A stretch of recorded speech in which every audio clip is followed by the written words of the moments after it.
আজ এই দিনে বুদ্ধবাবুকে সবাই মনে করছে। শান্ত সেই বাংলাকে মানুষ আবার খুঁজছে। এই বাংলা কেউ কোনোদিন এমন চাইনি, ভয়ার হিংসার আগুনে পুরুক। বুদ্ধবাবু অনেক আগেই বলে গেছিলেন, ঘৃণার বিভেদের রাজনীতি আগুন ডেকে আনবে। আজ চারিদিকে মানুষ সেই কথাই মিলিয়ে দেখে, কেন বাংলার বাতাস এত অশান্ত হয়ে গেছে।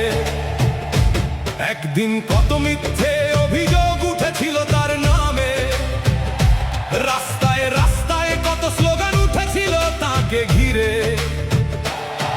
তবু যেদিন তিনি নিজের চেয়ার ছেড়ে চলে গেলেন, তারপর আর কেউ দুর্নীতির আঙুল তুলতে পারেনি তার দিকে। ক্ষমতা হারিয়েও তিনি শান্ত ছিলেন, কারো বিরুদ্ধে কাদা ছোড়েননি। আজকের মতো প্রতিদিন গালাগালি ভয় দেখানো, একে অপরকে অপমান করার রাজনীতি।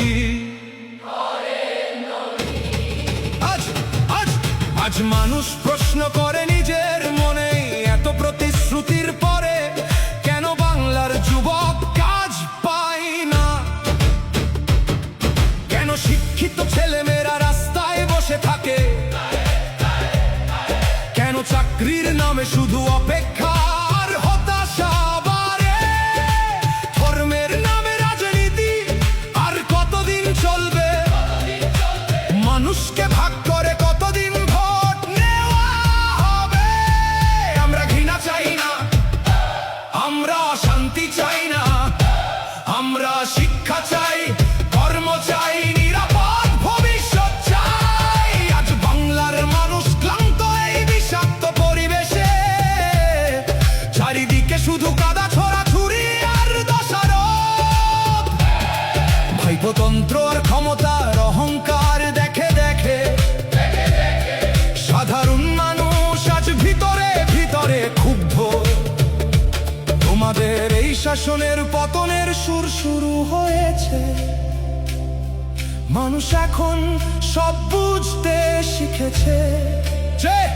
যে মানুষ একদিন চুপ ছিল, সেই মানুষই আজ নতুন করে প্রশ্ন করছে।